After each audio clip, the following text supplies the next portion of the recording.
So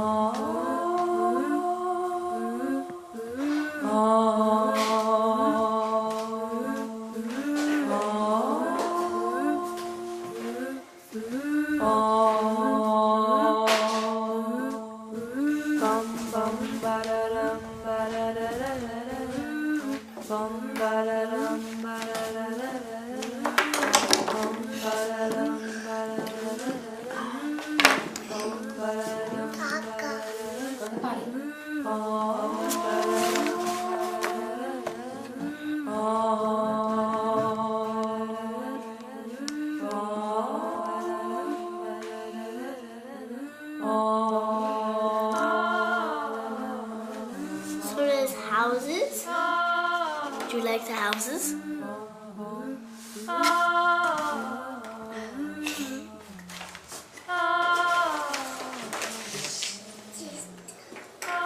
My name is Kirsten Dirksen. I used to work in television, but I left it behind to move to Spain, get married, have kids, and start a website with my husband.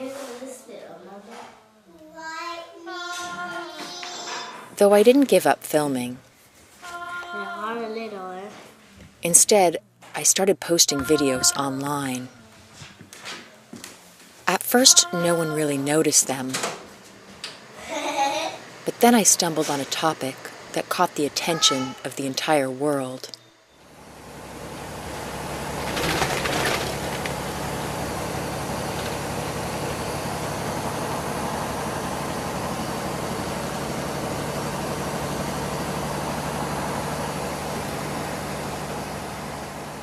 When my parents moved a couple hours north of San Francisco to retire, all of us offspring complained it was too far from the city and too sleepy. It's funny that my dad thought this was the Gravenstein apple capital. Then, during one extended summer visit, I started taking my camera out looking for stories. Look at these apple trees. On the ground, huh? On the ground. So. And I began to discover that their new county, best known for its wineries and agriculture, was an epicenter of a growing underground movement.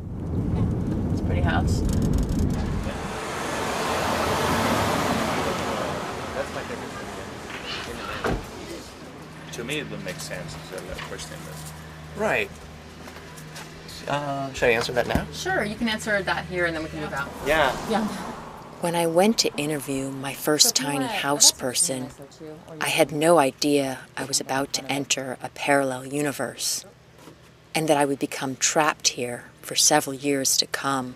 So you just plop this onto property then, or what's the... Yeah, I've had it in apple orchards. I've had it sitting in front of Whole Foods for days.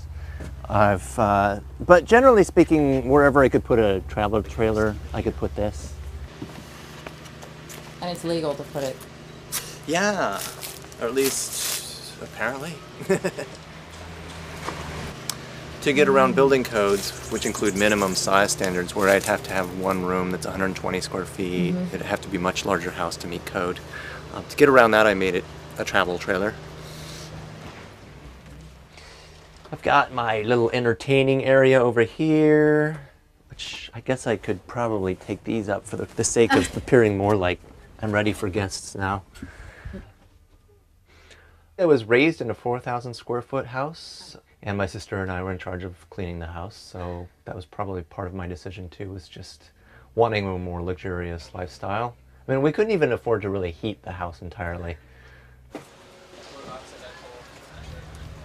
One other reason why I live small is I prefer quality over quantity, and I really couldn't afford a large house with the kind of features I have in my small house.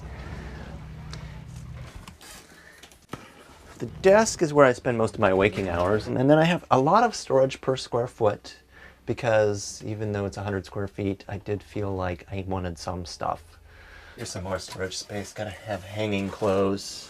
It took a couple years to really figure out what it is I wanted to get rid of. And so once I had done that, by gradually paring down and living in smaller and smaller houses, I did come to live in a very small house with very little, and I'm totally happy. I don't miss anything at all. Anyway, I've been living in houses of this size and smaller for about 10 years now.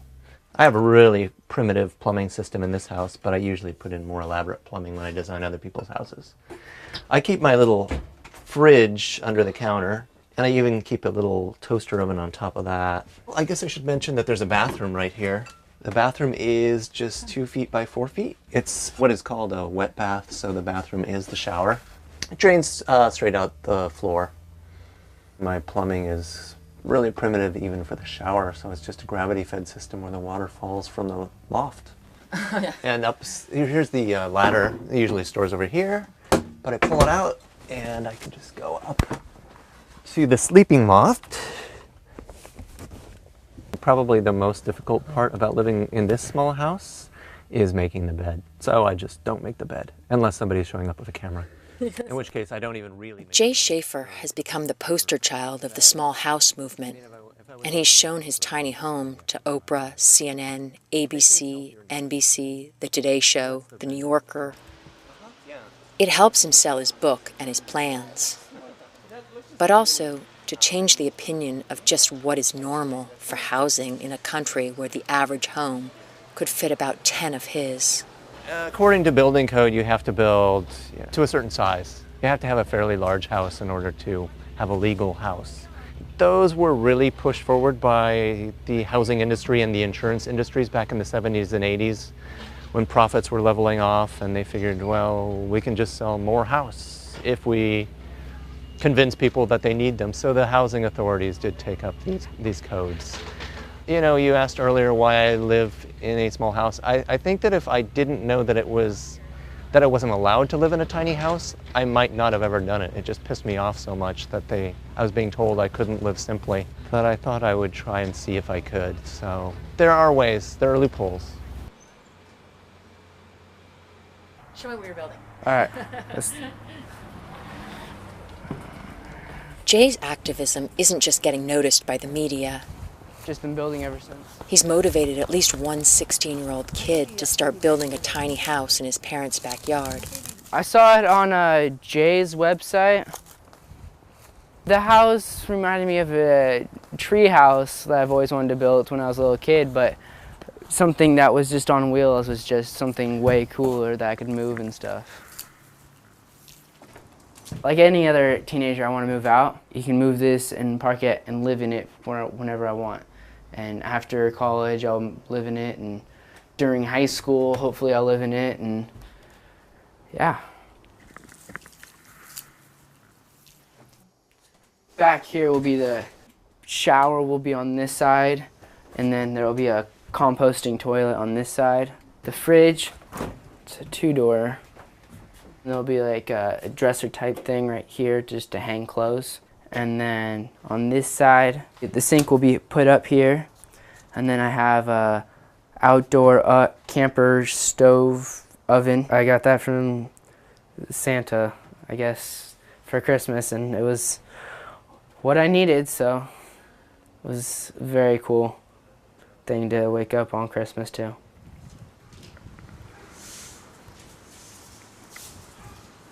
I've done it all. I framed it, put the roof on. Did you have building experience when you started this? Very, very little, but I took up wood shop my freshman year when I kind of started getting this together. How big is this place? Right now it's 130 square feet plus the sleeping loft. I had a mattress up here 2 nights ago, but I took it down so I could start insulating this area. Just a full-size mattress is what I use up here. Do you think this is enough space? Oh yeah, this is plenty of space. I don't think bigger is better necessarily. Bigger is too many chores. Plus, there's no mortgage on it, and living small means less bills. Living big means more bills, so That's how I think of it. I don't want to pay big bills and be in debtor's prisons forever. And that's how Jay explains big houses. He just says they're prisons for debts, and I think he's right. I couldn't tell whether Austin just liked to build stuff or if he really was searching for housing security at this young of an age. But growing up in a town where the average home price is $500,000, it's natural to want to join the tiny house people.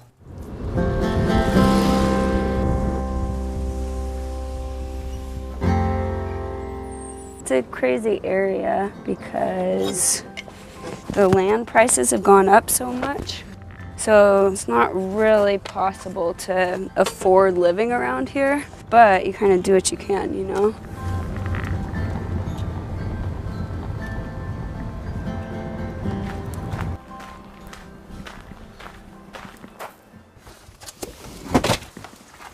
There's steps right there.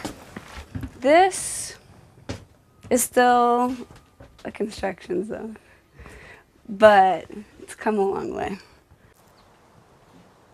It's a house that's mobile. For me, it just made sense because I don't own any land yet. Land is so expensive around here. Like, I don't have access to that opportunity. What do I have access to? The dump, to Craigslist. These are free windows, all of them.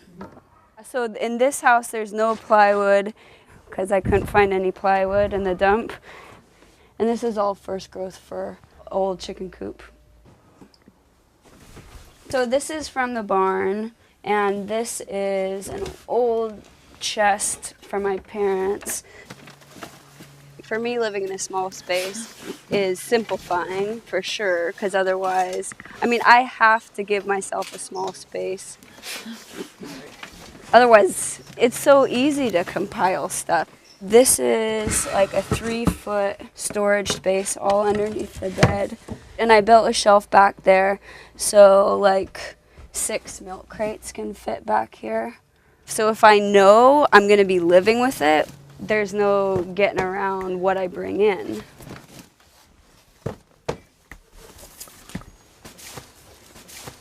This is, I was saying I traveled by bicycle for like 3 years doing street performance.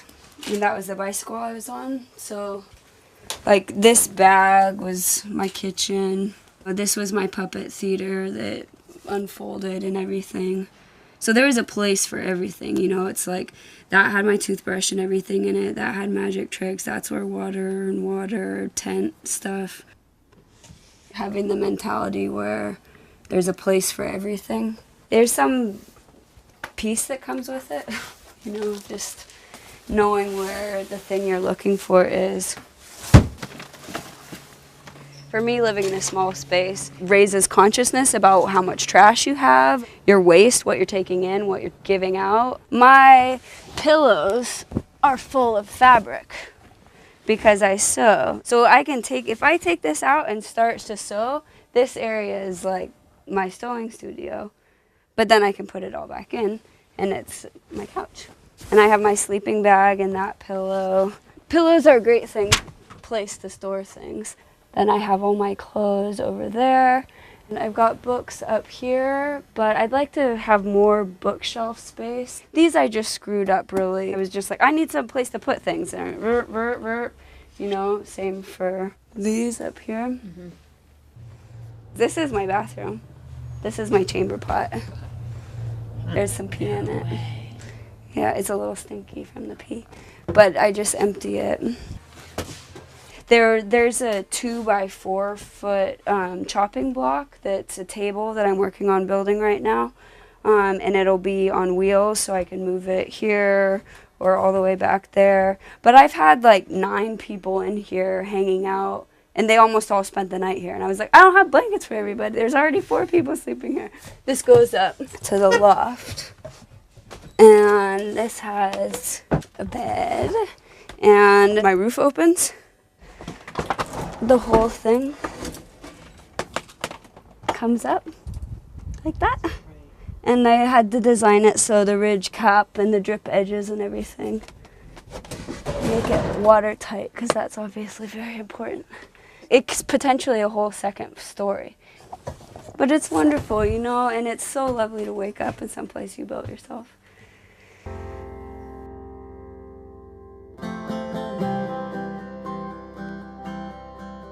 Funny, a friend just gave me this book called Your Dream Home, How to Build It for Less Than $3,500. I built mine for less than $3,500.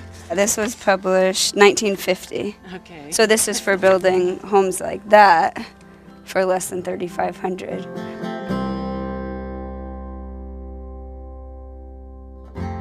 I feel like it's a house that's mobile.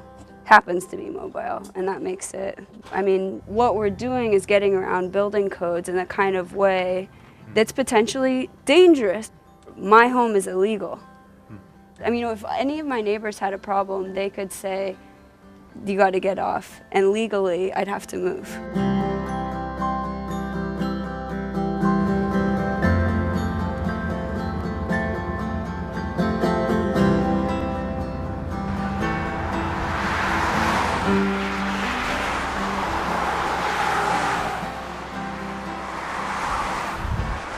Stephen Marshall is the roadside salesman of tiny homes, and he's been building them since dropping out of Stanford in 1973. I built my first tiny house when I was 21 and wanted to have a house. That sort of was my life dream, to design and build a house. He now dreams of a time when small is legal.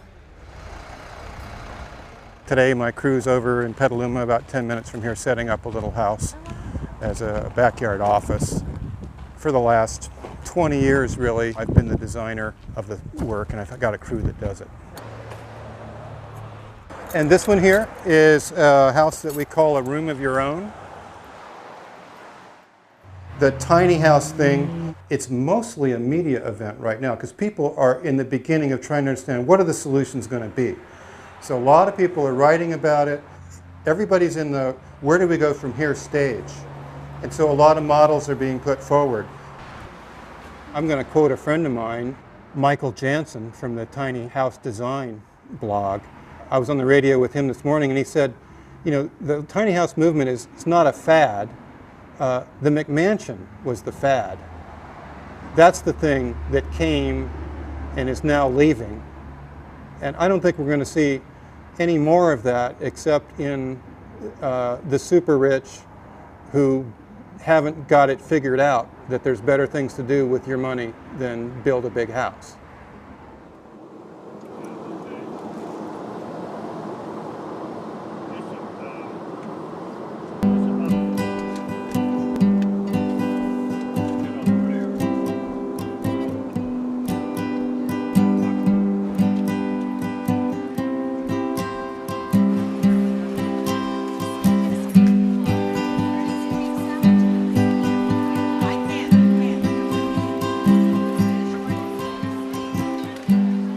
Love the neighborhood. Actually, I live in the building that owns the land.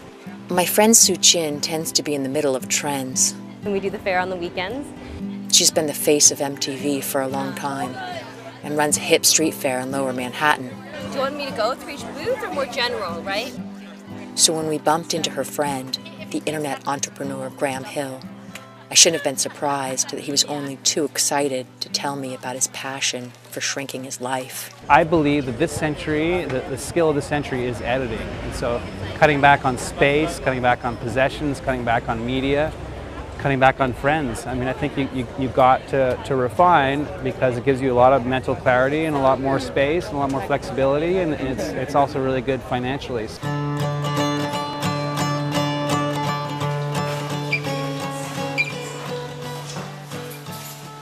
For Graham, living small wasn't an economic choice, but a philosophical one. How many square feet is your 350. And that's all a man needs. Yeah, I think That's enough? I think it's good. This year I lived in a trailer, tiny trailer, a tent, and then a boat for like 8 months. So this feels spacious. This is the bedroom, and I happen to have a king-size mattress, so I just got it and threw it in here. But it basically makes it very much a bedroom. We really have a culture of excess. And just to look at one thing, architecture has gone from 1,000 square feet in the 50s to 2,300 nowadays, average size of a home, so like 2.5 times as big. While families have gotten smaller, happiness levels really roughly the same. So we have excess, we're not any happier, and what you'll see again and again are people that sort of cut back and really edit their lives will find themselves much happier. You have to edit your life if you're going to go to a small space. But I mean, edit also too, people use that in lots of design themes, you know. They all use the word edit in terms of like, okay, how do I make it better by making it actually less, so. Less is more. I really think like editing is a skill of this century.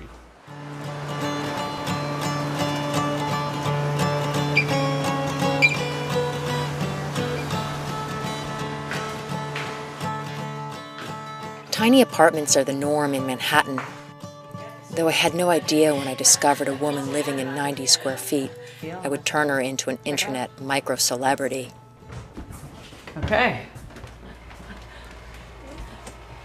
So, it's 90 square feet, a place to hang out and read. There's no kitchen, but I've created my own little kitchen. You know, little fridge. So I have to food shop a few times a week because it cannot hold that much stuff. But in New York City, most people store their laundry in their stoves anyway. So toaster oven, it holds the bananas. The first night I slept in the apartment, I had a panic attack. I thought, when I first saw it, I thought, oh, this is easy. And when I actually went up to bed and I woke up in the middle of the night and there was the ceiling and I had a friend stay over because I thought I would fall out of the bed. When I woke up, there was the ceiling here and the wall on every side, and I wanted to get out quickly, and she was saying, relax, go slowly because you're going to fall. And so then I had installed a handle on the side and a hook. And then after that night, I have not had another panic attack, and I love it up here. And at night, it's cozy. When you're up here at night and you just have the light on, and it's the only light, and I've got my reading, and I used to have so many books, but I've gotten rid of a lot of books. My sister gave me a Walden Pond, so he stayed in a little space. Got to keep that one. Just to remind me that it's okay to live in a small space and to write, and you know, he's my inspiration. You know, obviously I'm not in the woods, I'm in the jungle here in New York City, but it's just a really quiet, cozy little space. Rent. No, I don't feel stressed about rent. I don't feel a huge overhead. My father's a bankruptcy attorney. I think we learned early on you don't acquire what you can't afford. So he kind of instilled that in us.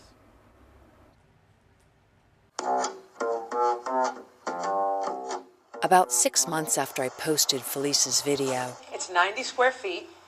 it began to make its way around the web Professional organizer.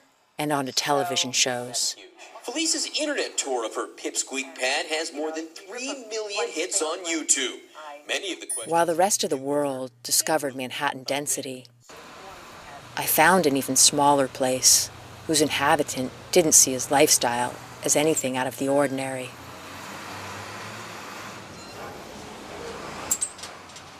My last place was 96 square feet. I think I was there for 2 years. I was thinking it'd be really great to have like a real kitchen, and so I did try to do the search for roommates, but most of the places with roommates, even in this neighborhood, were pretty pricey. So I kind of just swooped up this one when I found it. All right, so this is my place. It's 78 square feet in my midtown mansion, if you will. So I pay $800 a month for this place. I guess everyone chooses how they want to spend their money. And of course I could get a bigger place, I guess. But first of all, I like the compact nature of it. And one of the same thing that I liked about my last place is you can just prop your feet up on the wall. You don't need an ottoman, you know? The smaller space you have, the more kind of critical it is to really be efficient with how you use it, and especially how you furnish it.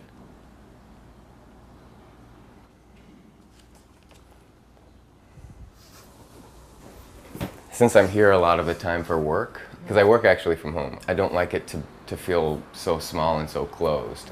For the bed, I gotta move the couch cushions. If you have a bed in the space, it kind of closes everything off. So I built the bed so that it could just kind of tuck away, kind of like a Murphy bed, but the other direction. and then it just hinges down. So this is the bed. Ta-da! It's super easy, and then when you're done, you just put it back up, and you've got your living room again.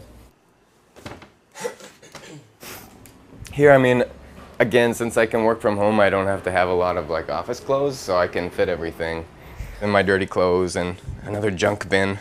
Yeah, my bathroom stuff is just right here. I just kind of pull it as I need it. A couple books up there and my towel rack and everything. So it kind of fits just about everything I need. And then this is my microwave and my printer above that. I do have some dishes, so I can have cereal, I guess. I'm vegetarian, so I don't have to cook meat. I do make eggs in my microwave, which is kind of, everyone thinks that's kind of weird, but it works. I love cooking and stuff, but you know, if I get the hankering to cook, I can go to a friend's place, so yeah. So I usually spend my days looking at drawings and building them. So. Of bigger homes. much bigger homes, yeah. With storage closets the size of my apartment. You see this as a sacrifice? No, I mean, I guess everyone has their own compromises. I keep my tools under here. I have some of my winter clothes. Oh, and there's one of my winter coats. I mean, in between this place and my last place, I was living in Kenya in a place that was like half the size of this, made of mud. So for me, this is, you know, this is like a big step up. So I guess it just depends on what you like. See, a lot of people would prefer living maybe in Astoria and getting more space for their dollar. I just like being close to my stuff. I mean, I don't see it as sacrifice. You know, there's just like things that maybe you don't have, things that other people don't have. You know, it's all kind of, it's a trade-off really. So you just make your decisions and... Perhaps it comes with choosing to live in a crowded city, but I've met many Manhattanites, like Luke, who don't see a small space as a sacrifice, but as a style of life.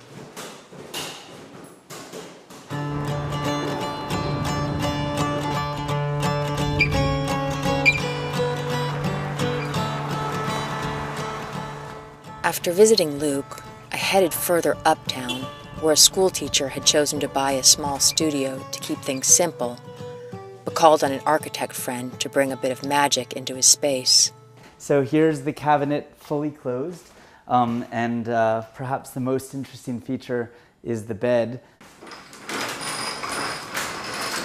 Initially, we were looking at different ways that we could start to sort of subdivide the space into kind of smaller spaces.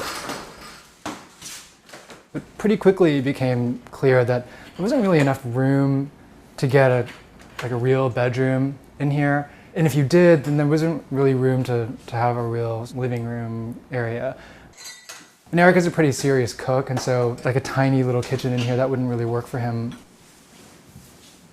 So we started to think about sort of ways that we could sort of dramatically increase the density of the amount of stuff that we could get in here by really creating sort of areas of overlap, where you get like a living area and a bed area and a kind of dining area and a lounge area, and they're not necessarily separate, but they're sort of leaking into one another in a way. This door of the bed can be kept this way just to provide darkness and privacy to the bed on the other side, but it can also open up to provide light and air. And for that matter, this pushes in, and then this serves as a desk at this point, and we have storage for the desk. Then over here we have closets on this side as well. At this point, this is the bedroom here, whereas before it was the entertainment room, the living room.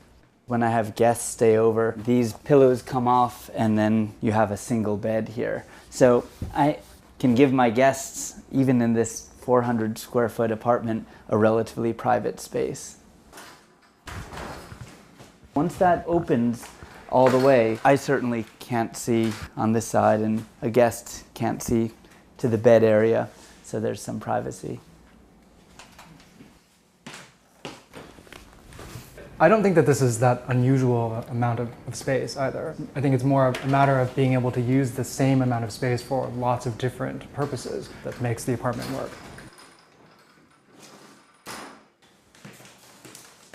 I spent my first year out of college teaching in Japan, so I think Japanese sensibilities influenced my sense of space a little bit. I mean, this kind of works, this compact way. This is very comfortable for me. Why do you think it works? I feel the idea of excess space, I like everything being meaningful, and I feel in this particular sort of space, everything is meaningful. I suppose, I would be careful about any more linens. I have linens up there. Not that I need more. I like having to make choices. I do have to make choices. I like having everything for a purpose. And not a matter of just bringing things in because I have it or I can have it. I get overwhelmed by too much. There's really an idea about how do you get more out of something smaller without having to make big sacrifices in terms of the way that your lifestyle is. In addition to not sacrificing, you hope that something like this enhances someone's life, that it doesn't just make something that is less better. More is more.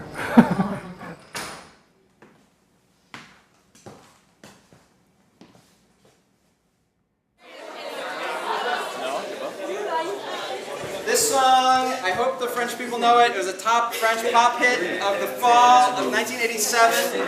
Alors, c'est l'amour. 1, 2, 3, qu'est-ce qui bouge les familles des époux? C'est l'amour.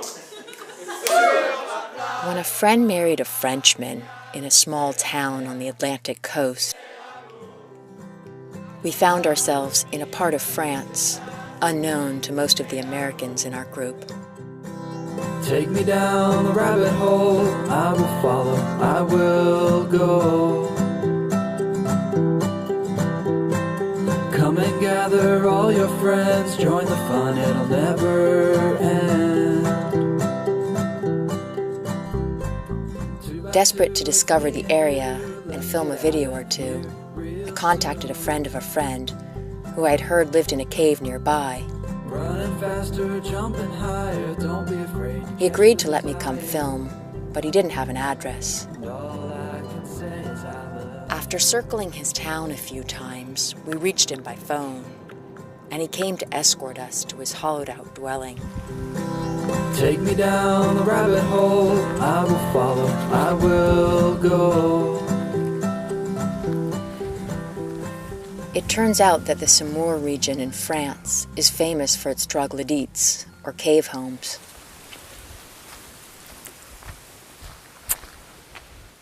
There are thousands in the area, left over from centuries of quarrying the region's very malleable rock.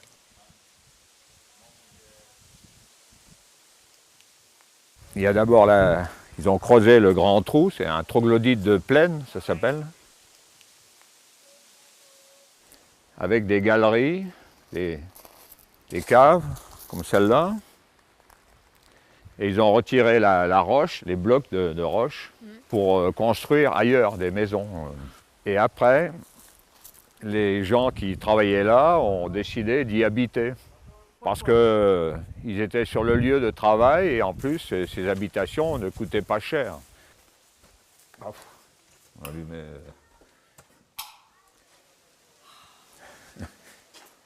Donc une famille vivait là. Une alcôve servait de chambre. Vous vivez ici? Oui, depuis 11 ans. J'avais arrêté de travailler, I stopped my work. I had no house. So I want to buy a troglodyte because I like this rock and this stone. You like this? a house like this is not expensive to buy. To buy and maintain, but it's special, right? Plaisir? Oui, pour le plaisir, oui. L'amour de la pierre, du roc, oui.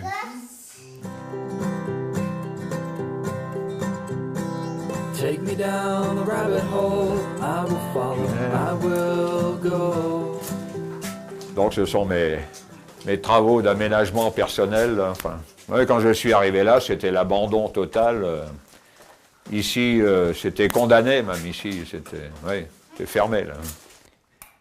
J'ai fait les travaux, oui, enfin, oui. J'ai tout fait moi-même, oui.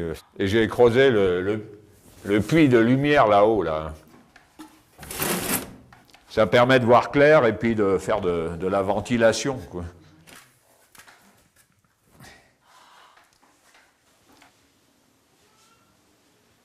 Henri lives in what is the largest of the caves, but so much about his lifestyle feels hobbit-like. J'ai fait cette porte, enfin ce passage aussi, là, j'ai creusé un tunnel pour aller dans l'autre chambre là-bas. C'est pour aller de cette pièce-là dans la chambre qui est là. Donc j'ai creusé là et j'ai creusé ici après pour faire communiquer, quoi. Living encapsulated by rock would provoke claustrophobia in some, but for Henri, it just forges a stronger bond with the earth. Tu vois cette pièce-là, je pense qu'elle a été trouvée ici. C'est un fossile qui date des dépôts marins de l'époque, quand l'océan était ici, quoi. Tout ça, c'est de la roche sédimentaire, c'est du dépôt marin. La roche d'origine, c'est l'époque du Crétacé, là, je sais plus, on pourrait remiser, mais... À l'époque où la mer était ici, l'océan était... Henri's home was limited by earth and history. But as we continued our travels through France, I found even in cities, history defines square footage.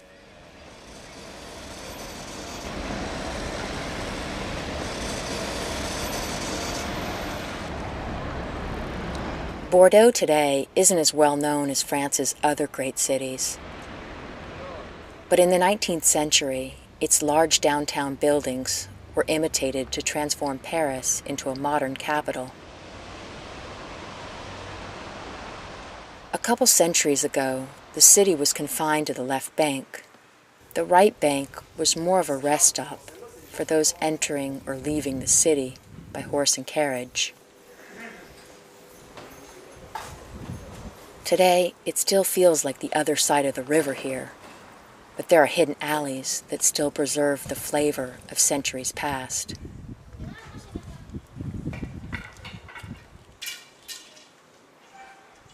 Dans le passage, la particularité, c'est qu'il y avait ces maisons-là, c'était d'anciennes écuries. Donc les chevaux se mettaient au rez-de-chaussée, en bas, et l'écuyer, celui qui montait sur le cheval, habitait dans les petites maisons au-dessus. Voilà. Et en face, là, il y avait des écuries, avant. Et au siècle dernier, c'était des écuries. Voilà. Et ça, c'était un petit garage abandonné. Voilà. My friends who saw that before I began the works said to me, "It's impossible. You will do nothing with that. It's, you know, there is no light. There is nothing. You will never finish that." At the beginning, it was like that. So at the beginning, there is nothing. Et c'était abandonné quand Jérémy l'a acheté. C'était un garage. I think that a lot of people first look, say, "Oh no, we don't want that," because at the beginning there is nothing. Yeah. Someone was selling a garage. Yes, only. Without just perhaps electricity in one place, no water. C'était un propriétaire qui, je pense, n'imaginait pas une seconde que ça puisse devenir une habitation. Pour lui, il n'a pas envisagé un instant qu'on puisse en faire une maison parce qu'il trouvait ça sûrement trop petit, mal exposé. And you thought, oh, I'll live in a garage. And I gave a call to Mathieu.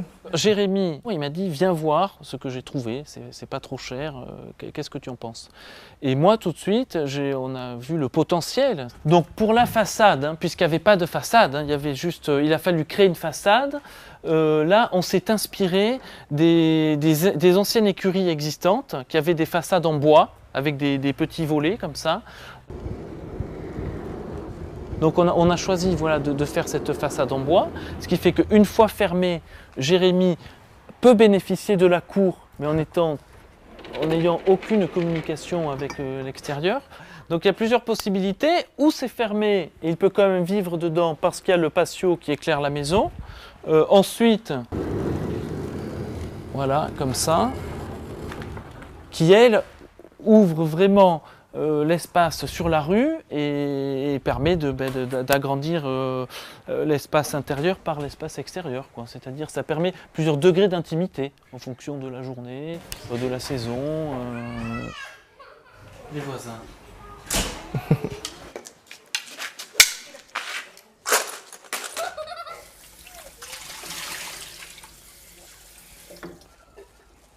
Le deuxième élément du projet, très important, c'est la création, la construction de ce gros meuble. Parce que l'idée, c'était de tout concentrer, il y a à peu près 10 mètres cubes de volume, de tout concentrer là-dedans pour libérer le reste de la place.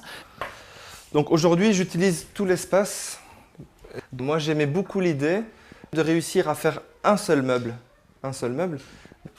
pour la vie de tous les jours. Et également le bureau, qui est le lieu de travail où je passe beaucoup de temps. Ici, avec la chaîne IFI également, tout est vraiment inclus dans le meuble. Ensuite, on a intégré le canapé, et ça peut aussi servir de lit d'appoint. Quand on a des amis, ils peuvent dormir là, puisque ça fait la taille d'un lit. L'idée, c'était de tout ranger là-dedans, hein, pour plus avoir de meubles, plus avoir trop de meubles, quoi, hein, pour libérer l'espace. Donc on a vu l'extérieur. Maintenant, en fait, on peut rentrer dans la boîte. Hein. Il y a la salle de bain, hein, avec les toilettes et la douche. Voilà. La machine à laver, le linge. Une douche ici. Une toilette.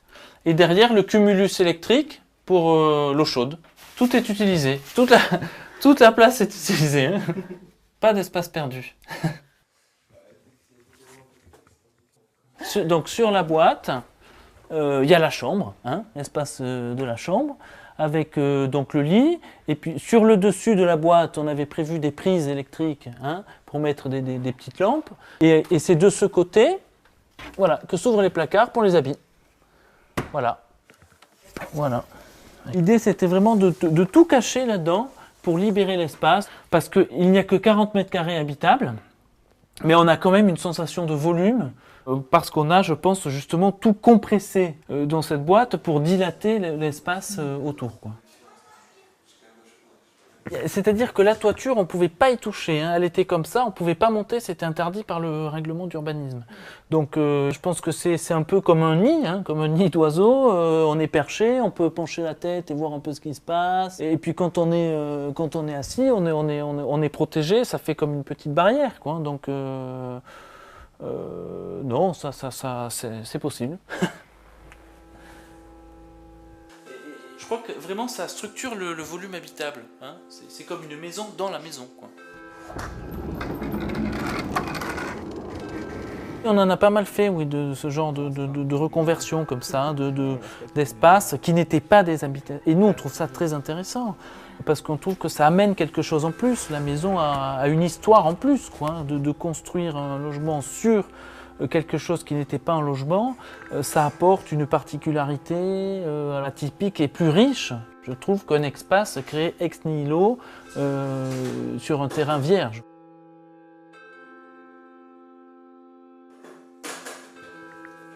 Faire du neuf, c'est bien aussi, mais il y a des reconversions comme ça. Il y a une complexité qui n'existe pas dans le neuf, je pense.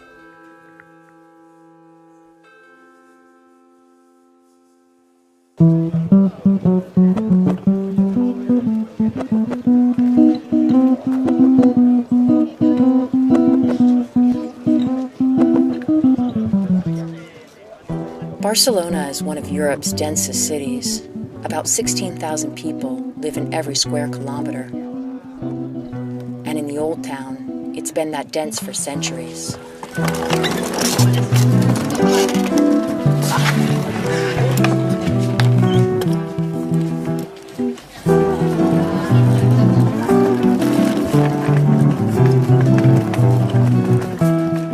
As the city has evolved, not much has been built here in the way of skyscrapers to add living quarters. But some of the now obsolete spaces of the past have been turned into tiny apartments.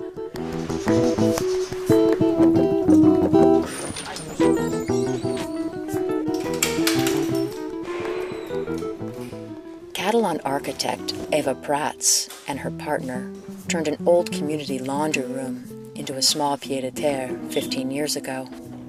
This is the kitchen. This is an industrial kitchen. This is the bed. And when you open this bed, it goes all the way until the wall. They call it house in a suitcase, and the entire apartment opens and shuts into two suitcase-type pieces of furniture. But it turns out it had a much more complex counterpart across town.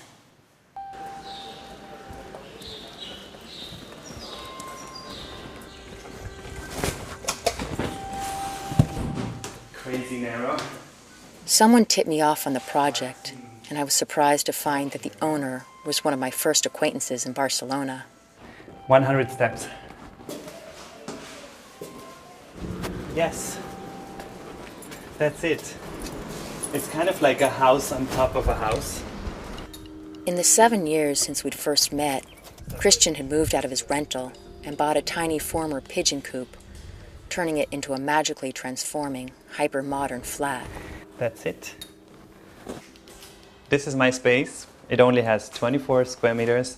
It's actually something you come in and you don't realize what's actually all hidden in the wall. It's full of surprise.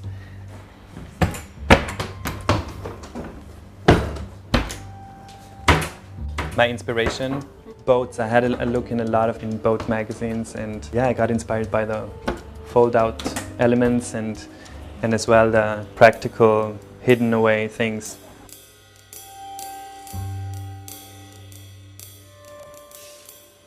I thought I can definitely live in something like this because at the end of the day, what do you need for a living? You need a nice, comfortable mattress and nice, clean sheets and running water, shower, and a stove to cook something.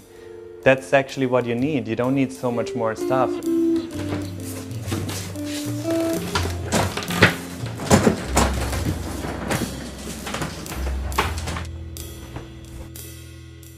When I open up the kitchen, it comes up automatically, without any help. For me, it was definitely important to have a proper functioning kitchen with the right size of a fridge, the right size of a freezer, because a small apartment doesn't mean I have to have like a 1 square meter cube fridge. No, it has to be comfortable.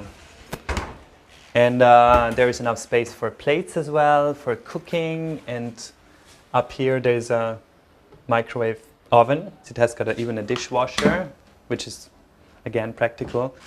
And this is really important as well, to have like your cornflakes in there, your cookies, your rice, your noodles. That's the kitchen. From there on, it starts the clothing area and the sports area, and which is again important to have enough space for all your stuff, and a nice mirror where you can watch full body. Not so good today. There is a lot of space. It's enough space for your tennis racket, for rollerblades. I didn't want to make a typical bathroom.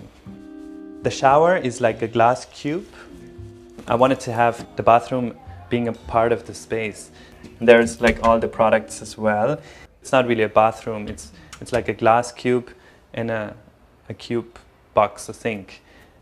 And there you have all the products in here as well. Usually I have so many more products. But the only hidden spot is important, the toilet.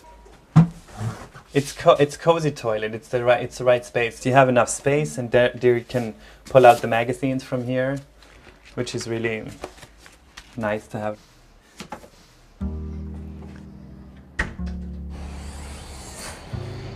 I'm not really someone really being a homey person. But you know what, we just make a little salad. When I bought it, I knew I was a single person. I had a great lifestyle, lots of traveling, and maybe sometimes getting some visitors in. And the kitchen, it's really nice to cook as well. You can pull down the table and turn the whole thing into a big kitchen, you know. Get the support and action. It's kind of heavy, so you have to hold it on. It's taken me time to adjust to apartment sizes here. This place is small, but it's not as newsworthy as it would be in the US. After all, the average home size in Europe is about 1,000 square feet, less than half the size of the average American home. So Christian, what was your inspiration of this flat? My inspiration? Some things are inspired by Japan. It had to be a Zen apartment, so. In popular pricey cities like Paris or Barcelona, 300 square feet is surprisingly common. It's not seen as a sacrifice, but as an opportunity to own something affordable and a reason to get creative. When I'm sick of having all the dirty stuff around, so I just close it down and the kitchen is gone. And then I can do whatever I want to do in my space.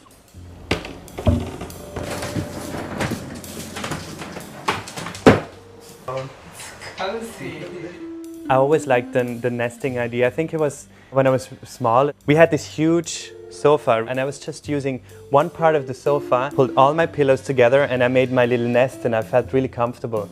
And somehow this apartment reminds me on this concept as well.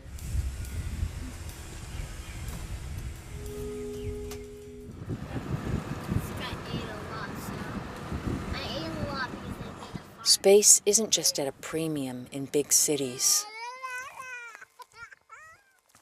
It's always surprised me how in Europe, homes aren't as scattered across the countryside as they are in the US. For centuries, towns were built as dense units for security and shared resources. And today the tradition continues with strict zoning restrictions protecting towns, countryside, and agricultural land.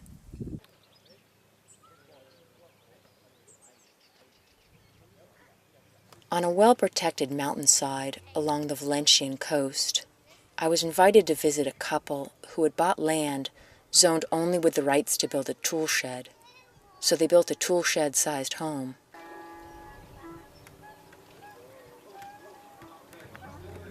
This small house it's supposed to be a volume to store agricultural tools for the fields that are around the house. It's what in Spain we call casa de aperos.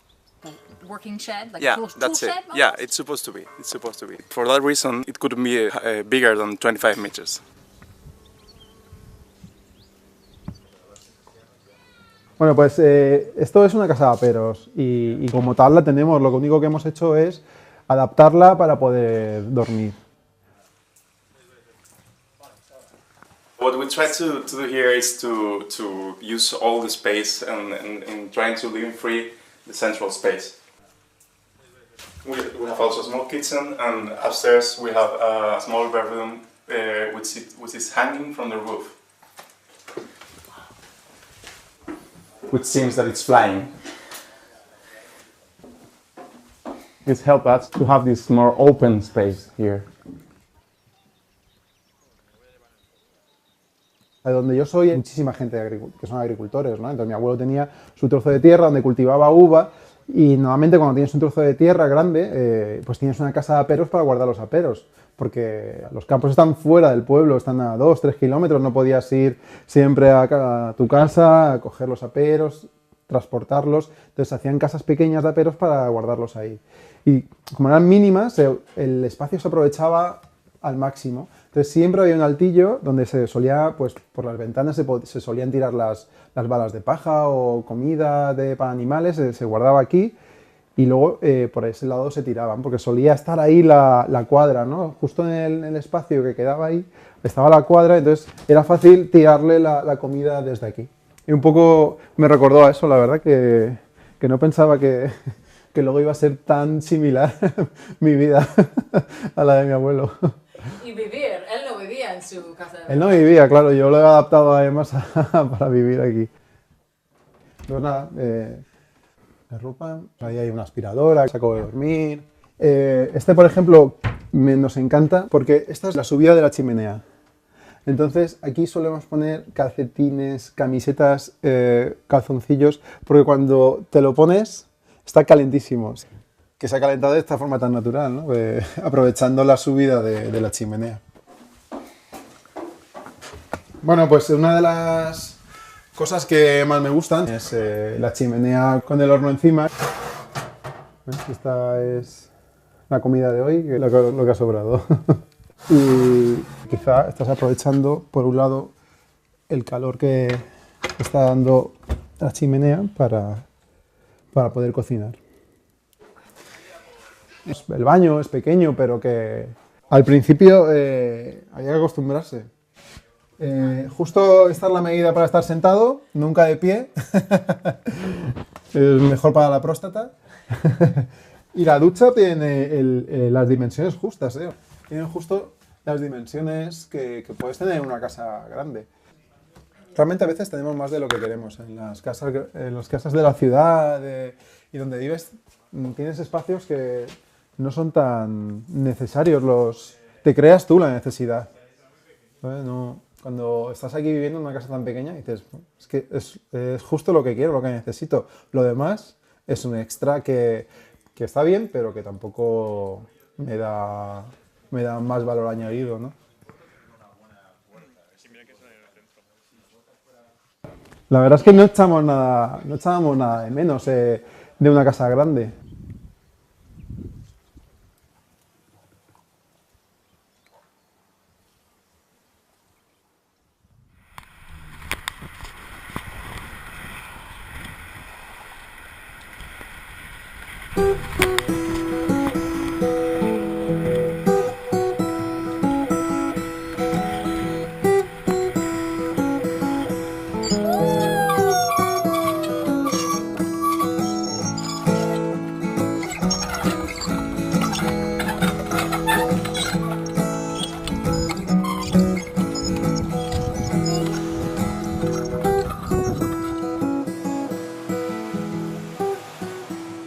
I just love these little houses. You can see quite clearly 20 feet square. They're like little milk cartons you get in the cafeteria in elementary school, the same little cartoon shape of a little house. It's got everything you need. I like to talk up Donald MacDonald, the architect, because back in the late 70s, he really understood that there's a problem with housing. These Donald MacDonald houses, they're 20 feet by 20 feet. He bought this vacant lot, and there used to be just one house, one old Victorian there, but it burned down or something. And he figured how many of these little houses could he pack on one city lot? He made them out of really simple, inexpensive building materials like plywood, plain old aluminum sliding glass doors, asphalt shingles, nothing fancy. For $40,000, I think in the late 70s, early 80s, and they're worth about $600,000 now. And I just think they're charming. Now the ones on the corner are even smaller. If you look at the demographics for the whole country, we're aging. Most people are either old and their kids have left home, or they're young and they haven't had kids yet, and this is what they want. This is what the market is asking for. I love the one on the corner because you can see exactly how large it is. It's about 12 feet wide, maybe 20 feet deep. Maybe it's not even 20 feet deep. You just got a row of them in what used to be a single house on this one building lot. It wasn't like people haven't always been doing this. It's just that now people are actually paying attention to it. And I think it's because people have no choice. Johnny Sanfilippo's love of tiny homes predates the mortgage crisis and the modern tiny house movement. Yeah, even when I was in high school, I used to read all the architectural journals, and there would always be the big glossy spreads of the fabulous estates and skyscrapers, and then sort of in the back there'd be a one-page thing on something like this, quirky architect builds cute home, blah blah blah, so like a puff piece or something. But that really meets the needs of most people in a way that the big glossy spreads are never going to. So when I was thinking about what kind of a house I wanted to build, this was essentially my role model, except these were too big. These were too big.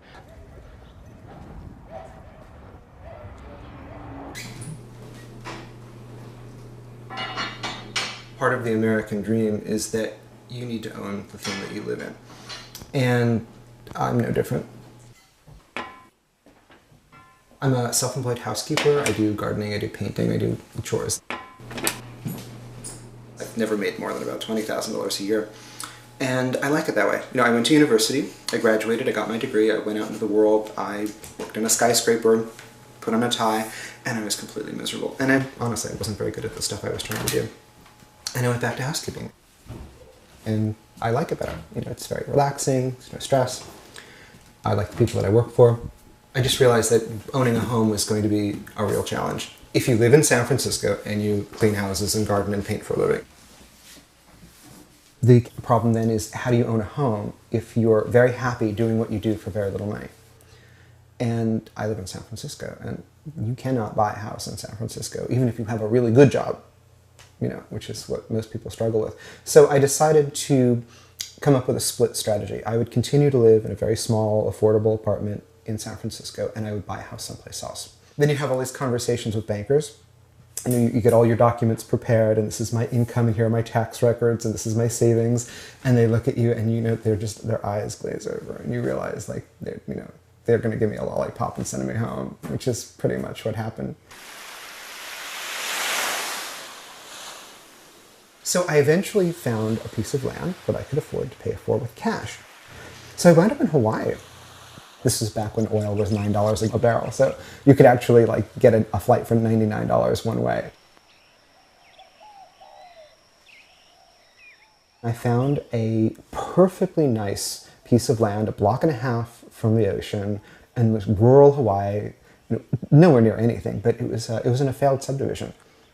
And I just paid $3,000 cash for this lot. I did it with cash with no mortgage. And it took 10 years, you know, and it's very small, but it's a very comfortable home. When you say you're going to build a small house, you get bad reactions from everybody. The county permit people don't want to sign off on a tiny house. Contractors don't want to build a small home because there's no profit. Banks don't want to process a mortgage for under a certain minimum amount of money. And also they tell you that nobody wants a small house. So if you default on your mortgage, they can't unload a small house, because who's going to want to live in a tiny house? And they're not paying attention, because a lot of people would love to own a home, and they'd love to live in a small house if it was a $50,000 house or a $30,000 house or even an $80,000 house, you know? So nobody in society thinks that a small house is even worth building. It's a problem. So I had to fool the county. I had plans drawn up for a proper 2-story family home. I said, now we're also going to build a detached 2-car garage in the front of the lot. And they approved that. And then I just built the 2-car garage, and I never built the house. And I got the inspectors to come, and they inspected the garage, and there was a septic system large enough to accommodate all of it. So there was no problem with health and safety. And I had the electrical panel put in the garage, and I had a toilet and a wash sink, a little powder room in the garage, which is legal, and a washer and dryer hookup and a utility sink. It's all legal, it's all inspected, everybody was happy. And then when I was done with the garage, I just sort of sent them a note saying, you know, this is all I'm doing. I'm done with the project, we're good. It's 480 square feet, so it's 20 feet wide and it's 24 feet deep, and it is exactly the size of a 2-car garage.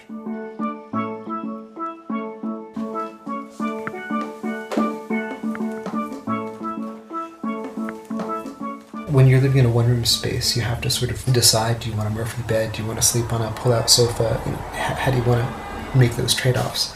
And I decided, no, I'm going to have a giant table, I'm going to have a big bed, comfortable, and you know, everything else is just going to work itself out. It's basically a studio apartment. If you took a city studio apartment and you plopped it in a tropical island, that's what it is.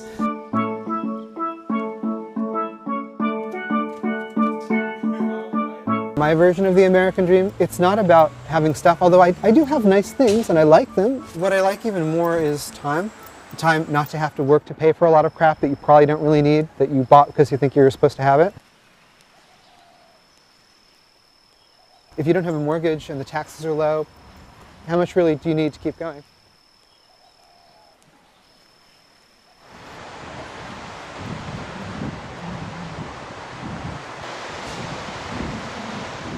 Like Johnny, my grandfather painted houses for a living, right across the bay. We used to live down in that house down there with the little 3 windows up at the top. My father took me on a bike trip through his hometown one day to show me his old haunts. But the place is now nothing like the fishing village it once was when he was a kid, and the Golden Gate would soon connect them to the big city. Now houses are big and expensive, but there are still remnants of the town's smaller and more alternative past here. While exploring the town's houseboat communities, I met a couple of liveaboards who both happened to have grown up with all the luxuries, but had chosen this much simpler style of life, and without regrets.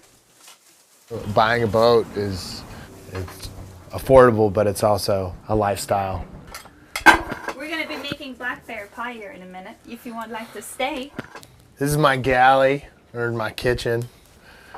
It's a good spot. I have to have my boat pointing this way so I can drink tea in the morning and look out at the mountain and out at the water. There can be seals or rays or lots of seabirds. It's a pretty awesome spot to live. Is this on? Yeah, so that's working. I hear you. Good. Okay. I see you. Heather Wilcoxon was born into a conventional fairy tale. This is my new porch. I just remodeled it this summer. Oh, really? Yeah. What did you get here? Her parents were Hollywood actors, Come on down. Watch your head. but she left behind the glamour and the big house about 4 decades ago, and she has never been back. It's something that I just fell into and fell in love with this boat. I fell in love with Delta Queen. She was built around the turn of the last century, and there were many boats like this built. They were cookhouses, and they were towed up and down the Sacramento River. This is the original companionway. You can see it here. And then you went down into the hull of the boat, and the cook lived here and cooked here.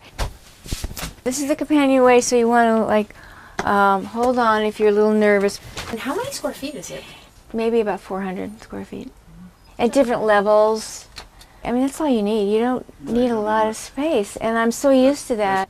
This is my little galley here, very simple. This is the bunk up forward, and this is really comfy up here, and so this is, closets. There's not much space for storage, so you don't have a lot of room for lots of clothes, lots of shoes. I don't get that stuff. It's not, you use what you have.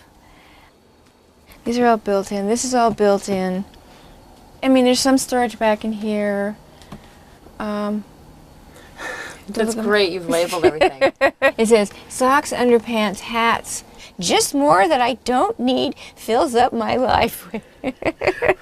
Just more stuff that you collect and fills up your life. This is my son. This is my dad, who was an actor. He was a Hollywood actor. What was he in? Well, the last film he made was Caddyshack, and the first film he made was the original Cleopatra. He played Anthony. His name is Henry Wilcoxon. Wow. Yeah. So you grew up in Hollywood? I did. Huh. And you didn't want to stay? I left there when I was 20. Never went back. I'm not the movie star kind of person. There's some people who might look at that and think, okay, the American dream is to be in Hollywood and to make a lot of money, and yet you've chosen this alternative. I never went for the mainstream lifestyle. Living on a boat, it's simple. I like the fact that it's simple. I mean, you can make whatever space you want yours. That's the magic of it.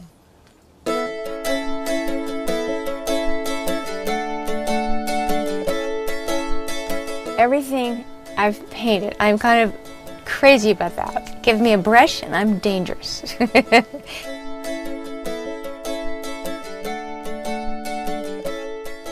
This is where you can eat here, but I mainly, in the summertime, I live up on my porch, basically.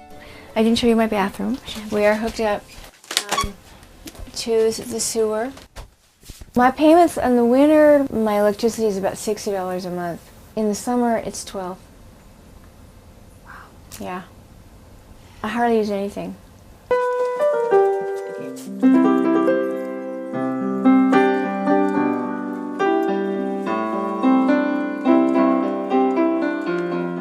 I don't don't have huge payments. I'm not stressed out by a job. I make just enough money to pay for my lifestyle. I don't need a lot of money. A big house with 3 cars and 5 bedrooms and big payments. It's not what I'm interested in.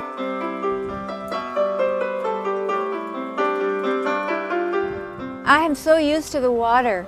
I'm so used to living on a boat in a small space. I have so much light. I see the sunrise, I see the sunset. Not bad, not bad.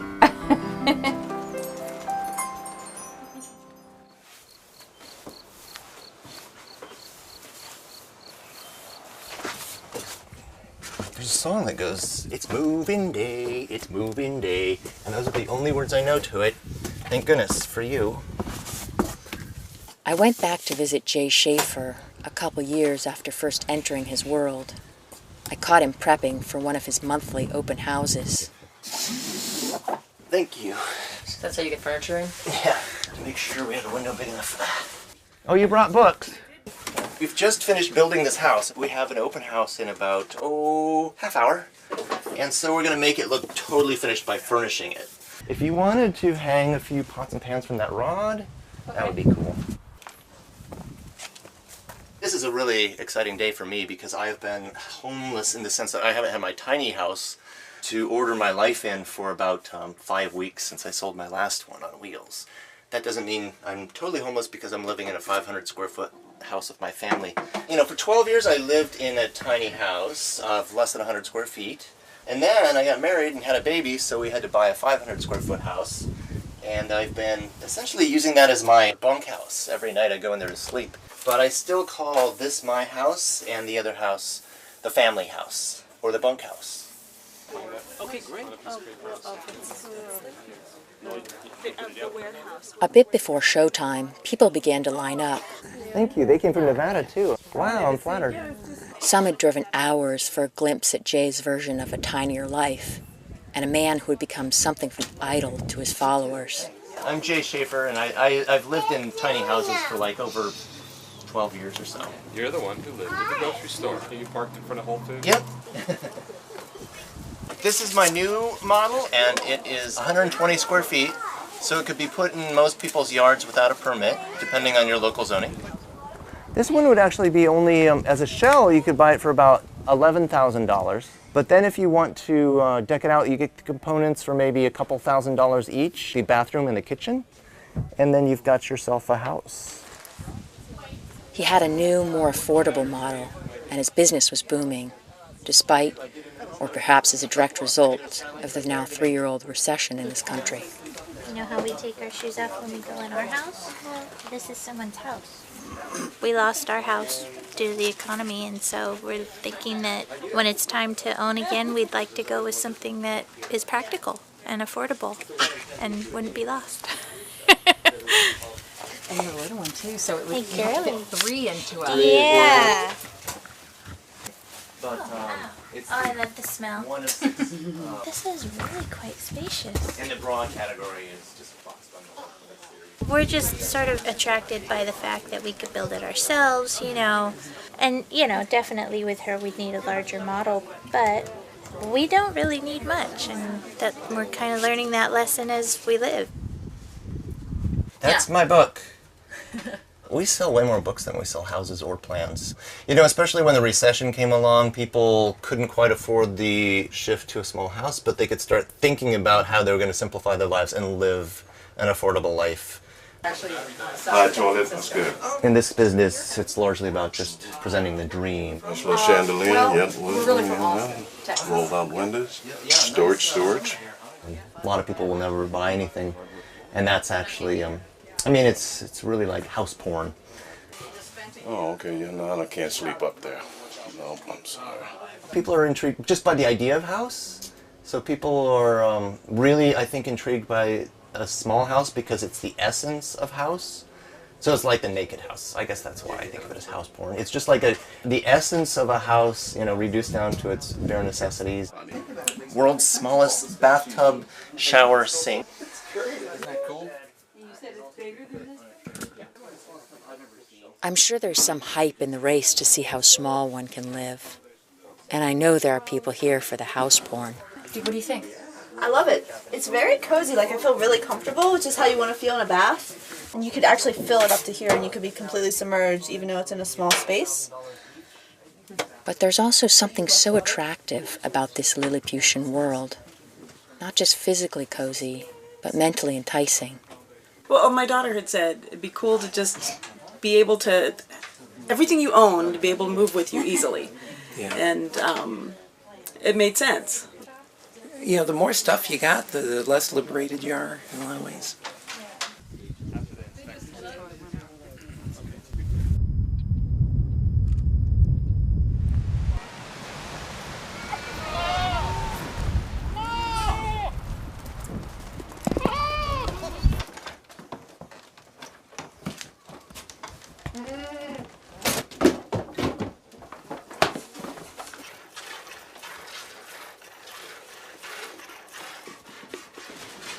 There's something very American about small homes. It was a way of life for any pioneer. And some of our best-known countrymen grew up in very modest dwellings. Right, Riley, Riley, you don't want to try and do her. Don't do her. She's a lot. It's, Benjamin Franklin lived with his 11 siblings in a small home in Boston. She wants a taste of it. 7 U.S. presidents, including Abraham Lincoln, grew up in simple log cabins. Take the buckets off. Take the buckets. Do your normal stuff here, son. There you go.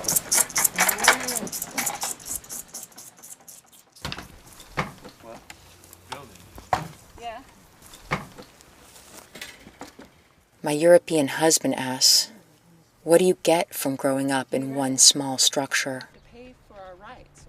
His answer, you get America.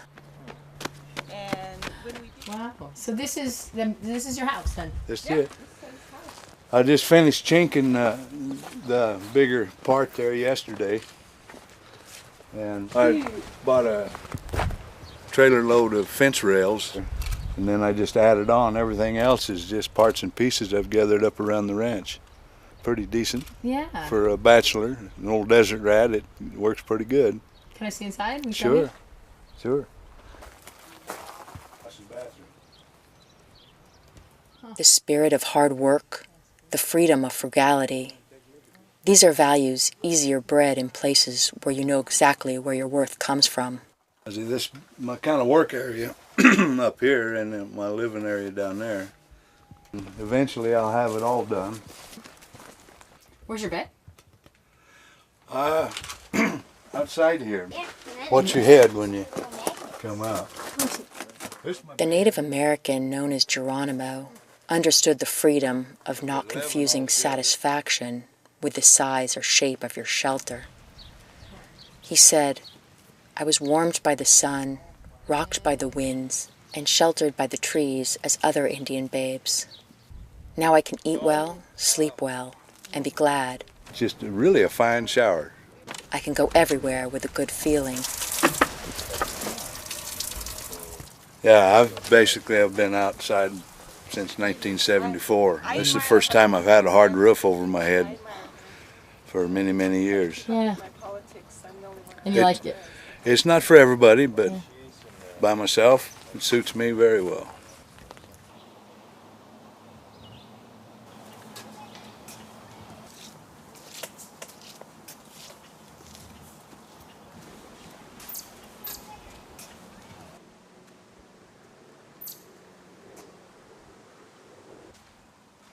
Henry David Thoreau didn't grow up in a small structure.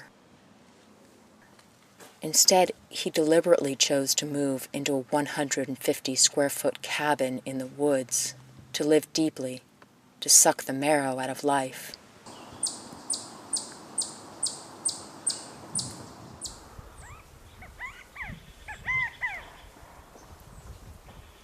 All Americans have a little bit of Thoreau in them, or a little bit of Geronimo, or Huckleberry Finn, Laura Ingalls Wilder, Johnny Appleseed, or Jack London.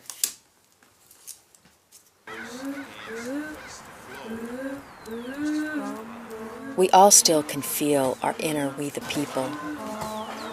I'm still finishing the interior. It means something different to every American.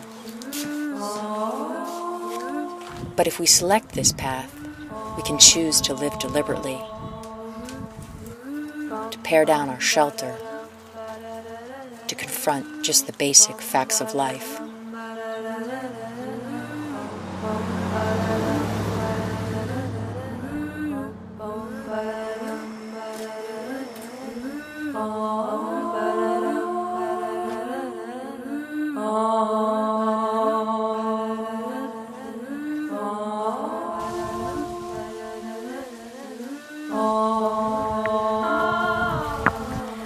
Voilà.